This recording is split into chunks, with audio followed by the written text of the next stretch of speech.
Ramadan sa Bangsamoro Autonomous Region in Muslim Mindanao o BARM ay nakaugalian na ng mga negosyante ang pagsali sa mga itinatayong Ramadan Trade Fair. May detalye tungkol dyan si Tricia Aragon ng PTV Cotabato.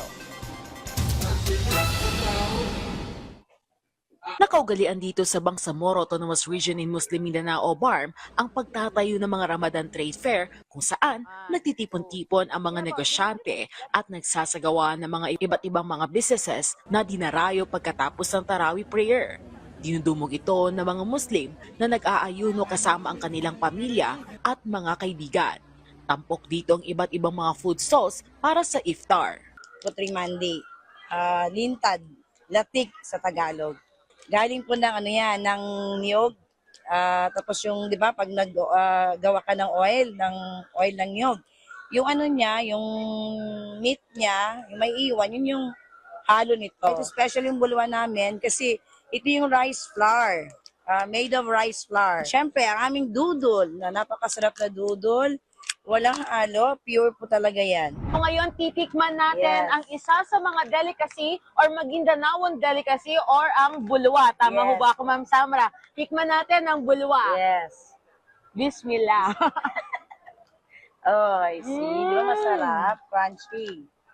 Ang sarap. Kumbaga sa mga pastries, para siyang muffins, Ma'am. Yeah, yun yung muffins namin. Para siyang muffins. And then, perfect ito kapag Siyempre sa native na kape. sa mga coffee din, sa mga coffee lover Yes, dyan. Yes. Pwede itong pang break ng fast. Opo. Sure, Diba? Sure. Parang isang bite pa lang, parang pwede na siyang ilaban sa mga pastries na pang national. So, sa mga gusto pong bumisita dito sa Samra's Delicacy, tikman po natin ang bulwa at ang iba pang Magindanaon delicacies. Manilang ma'am, may matamis at saka may balat na may sili. Kahit anong mangyari, laban pa rin sa patas. Pinakamabenta is ang aming pong biryani and buldak omelette po. So, ini-invite ko po ang lahat ng manonood na bisitahin po ang aming booth dito po sa Ramadan Trade Fair.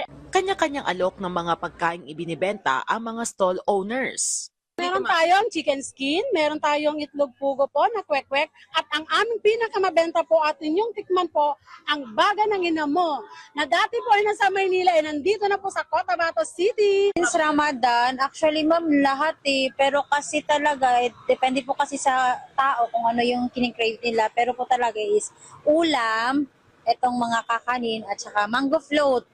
Inaasahan pa na magtatagal ang mga trade fair dito sa Cotabato City hanggang sa matapos ang banal na buwan ng Ramadan. Mula dito sa Bangsamoro Autonomous Region in Muslim Mindanao, Tricia Aragon para sa Pambansang TV sa Bagong Pilipinas.